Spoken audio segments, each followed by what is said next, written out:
Do what thou will be the whole piece of law.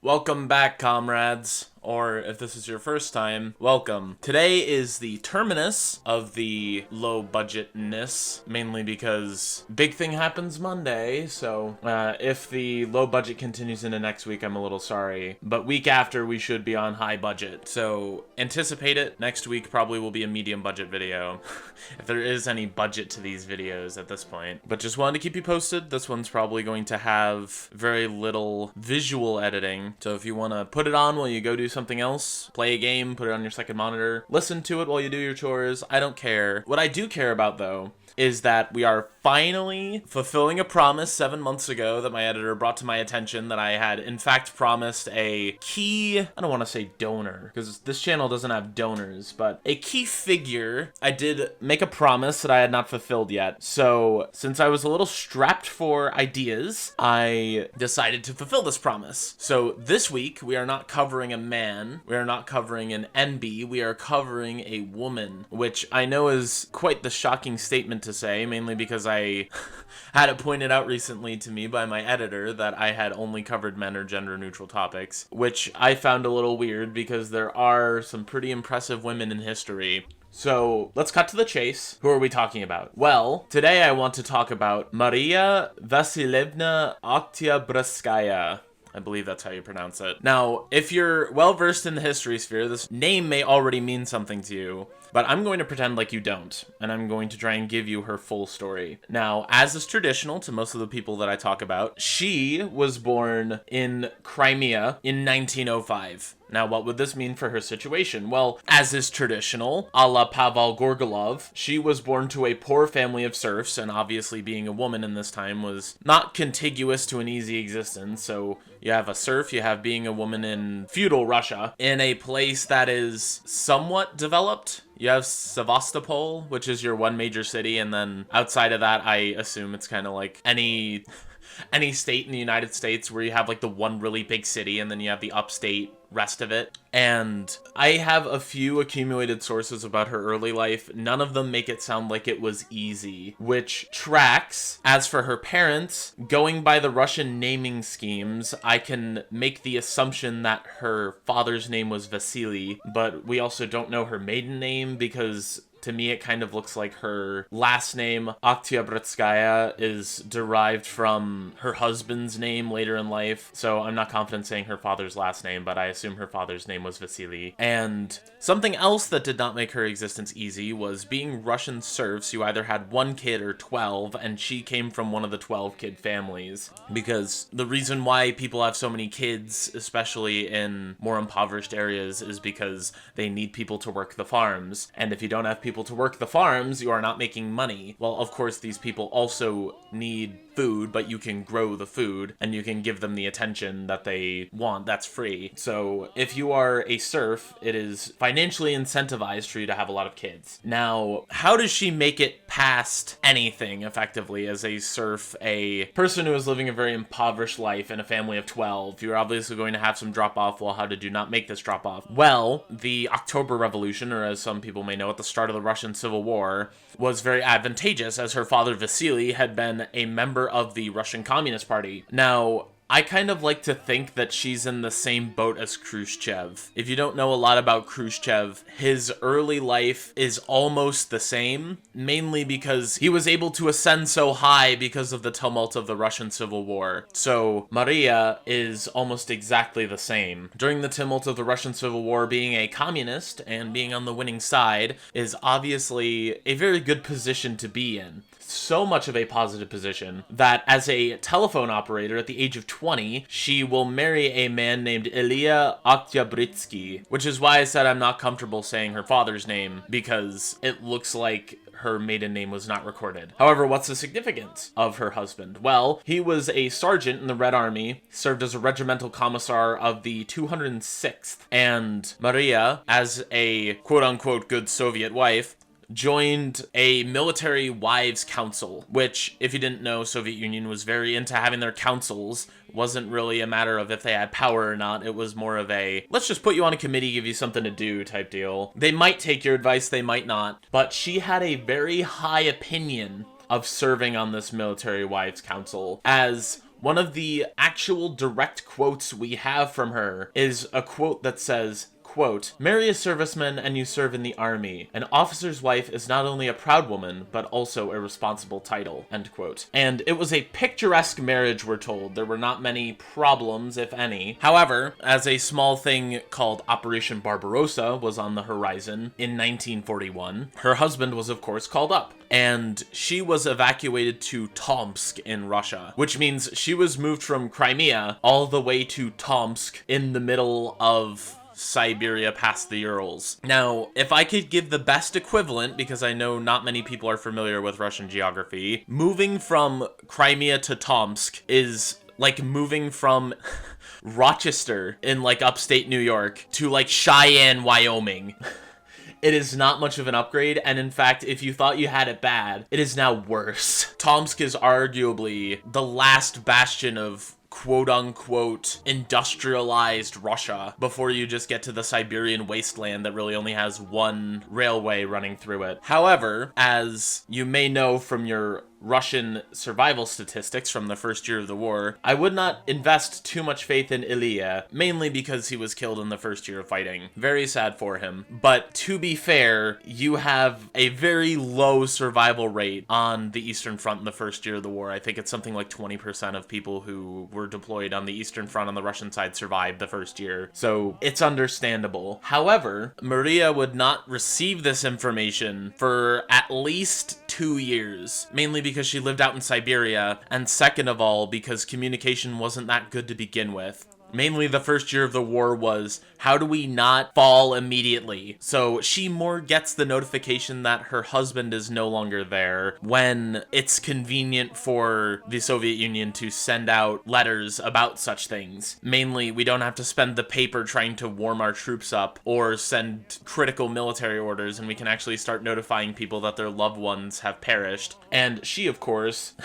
does the natural thing, not remarry, not move on, not mourn for a little bit and then get her life back on track, not sign up for the factories, not any of those civilian things. What she does is she teams up with her sister, and she says, we're going to sell literally everything we own. And I assume her sister looks at her with an insane look in her eyes, but somehow agrees. And she sends a personal telegraph to Joseph Stalin with a request that says, quote, oh, before I go into this, I just wanted to say that these are translated from Russian, so if you find these in different sources, they may have different wordings. I can't translate them myself, I'm still learning. But if you find different wording, I hope that the translation that I'm going with is going to convey the basic idea of what I'm trying to convey. So with that stated, her telegraph goes as, quote, Dear Joseph Vissarionovich, in the battles for the motherland, my husband, Regimental Commissar Ilya Fedorovich Oktyabrskaya,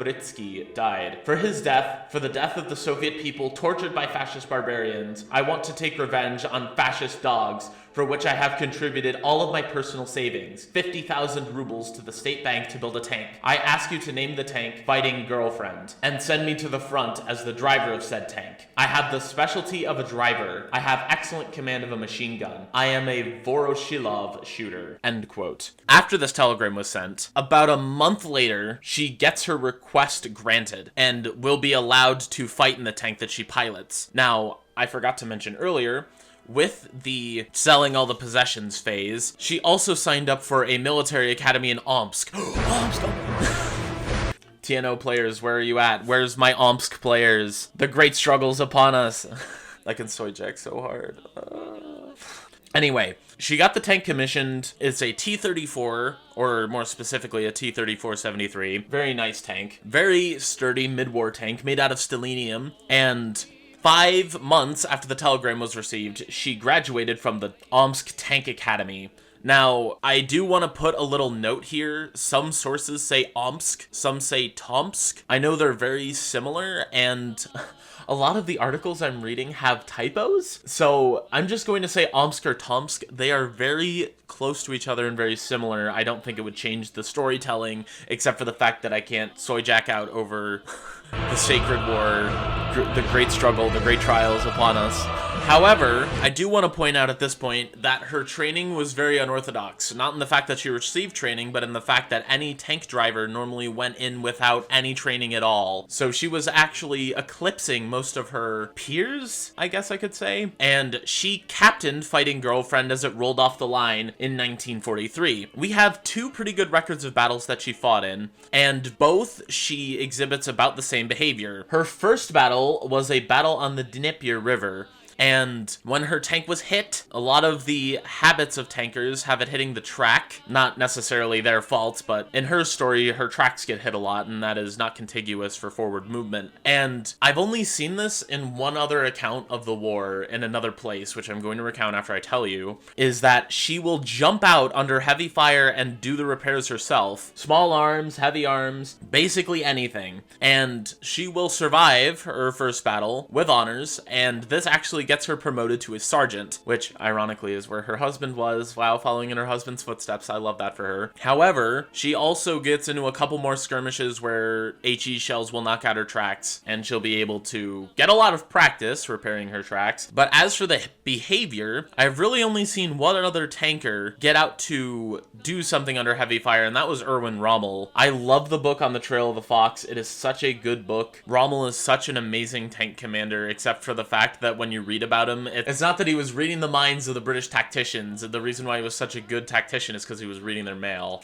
That's a whole nother thing. That's a whole nother video. The entire reason why Mariya enlisted was to kill Nazis, not for me to give them comparisons to her, and I feel like that's a little disrespectful, so my apologies. But she definitely has a clear track record of being on the quote-unquote right side of history, if you consider killing Nazis to be the right side of history, which I think most rational people would. And I'm not talking like the modern, oh, anyone I don't like is a Nazi. I'm talking actual, legitimate, German-born Nazis. Knocks out machine gun nests, knocks out other tanks. By a few accounts, I've seen even is credited with killing some Nazi sergeants. As high as a major that I've seen, but I don't think that one's credible. I think the sergeants are a little more credible because sergeants are usually tank captains. And she also exhibits a lot of those Erwin Rommel-esque qualities by not taking any rests and moving forward, because revenge is a hell of a drug best served cold. During this time, she also wrote a letter to her sister, with a small quote being preserved saying, quote, "You can be happy for me. I've just been baptized in battle. I'm slaying those bastards." She got involved in a few more minor skirmishes, and something that I want to also underline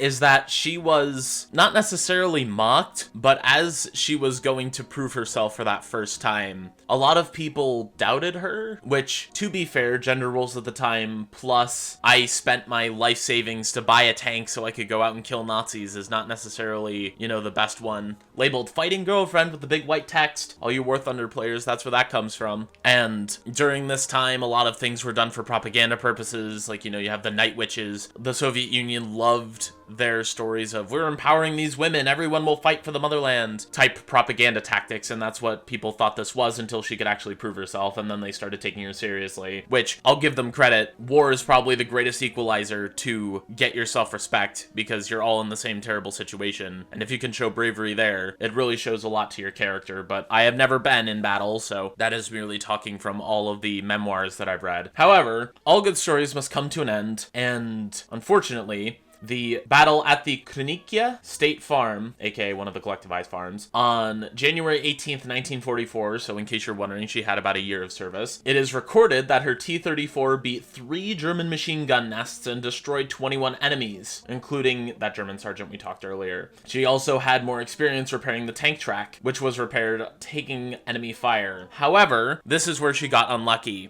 as a bursting shell sent some shrapnel directly into her left eye. Now, some sources are more vague and some sources are more specific, so I'm just going to give you a combination of the two and say she was definitely hit in the head, and some sources say that it had reached the frontal lobe of her brain and lodged itself there, and she would be quickly rushed to a field hospital where she would go into a coma for about 2 months before finally passing away. And I don't want it to be said that she was abandoned in the hospital and never treated, because it was the exact opposite. The doctors fought to see if they could possibly save her, but unfortunately her wounds were too grievous. However, before she passed, she was technically awarded the Order of the Patriotic War First Degree for heroism and courage, which, if you don't know, is an award specifically distributed during the Second World War in the Soviet Union. It is equivalent to, not a Medal of Honor, but whatever medal is like right below the Medal of Honor. I'm sorry, I don't know my military awards very well. It's right below the Medal of Honor. It is saying you fought and made great sacrifices for the Soviet Union during the time of the Great Patriotic War, and of course they are no longer distributed. She was then posthumously rewarded the Hero of the Soviet Union, which is the Medal of Honor for the Soviet Union. She also had a monument erected to her in Tomsk, as well as her tank served in the Victory Day Parade of 1945, where it was brought to Königsberg, well, now Königsberg Oblast, Russia. If you're ever wondering why Russia owns that tiny little bit, that was formerly Germany, but Stalin said that would look really good on the map, so I'm going to take it anyway, and it was just never returned to Poland or whatever. They never left control of it, so that's the reason why they have that tiny little bit of land, because that used to be the German city of Königsberg. But her tank was ceremonially brought to Königsberg, don't say that it had to be replaced 3 times on the way, upon which it was summarily dismantled. What is the legacy of this woman? Well, she got an article about how she could have been a Disney princess. That's really it. And I would also like to add that she was the first female tank driver to receive the Hero of the Soviet Union award. I wish she could say she was the first woman to. However, many other people beat her to the punch on that list. In case you are wondering, the first woman to receive the Hero of the Soviet Union award was Valentina Grizdubova, who was a colonel and a command pilot, and she was awarded the award on the 2nd of November in 1938. So there you go. There's your extra fun fact. What can we learn from this? Well, I just think she's cool. That's honestly the story that I can tell, because when I said that 7 months ago I have the Soviet tanker woman I have in mind, it's her. Mainly because I wish one day, everyone talks about nowadays how they're fueled entirely by spite. They want to get through whatever because of spite, blah, blah, blah. But no one has put their money where their mouth is to the degree that I've seen this woman do it. Because she sold 50,000 rubles to the state. Well, she gave 50,000 rubles to the state, my bad. And said, buy this tank, I want to pilot it. These Nazis killed my husband, I want to go kill them back. And Joseph Stalin said, yeah, go ahead. I'm frankly surprised that it happened at all. Mainly because it's just hard to think about in that time period that Joseph Stalin would trust a woman with a tank, especially given their society. But, you know, I'm glad that it happened because we get stories like this to sing her praises. Or, if you want an idea that I had while trying to pick the music to listen to while I recorded this. This is if Katyusha, from the song, was waiting for her love to get back, found out that he would never come back, and then went to battle herself. We need a punished Katyusha cover. Where is that? But yes, if you made it this far, I want to thank you for watching. Please like, comment, subscribe, hype the video, all of that nonsense. I really do appreciate anyone who sticks around. And most importantly, if you could offer me a piece of criticism, something you liked, something you didn't like. I know this video is a little low budget, so if you say the editing was bad, I know. I'm working on fixing it in the next couple weeks, because all my troubles will be gone in the next couple weeks, I hope. But anything else, pacing, scripting, anything like that, please criticize me, I would love to improve. If I had to offer some advice, revenge is a dish best served in the cold of Siberia in the 2 years that it takes you to get the letter that your husband has died.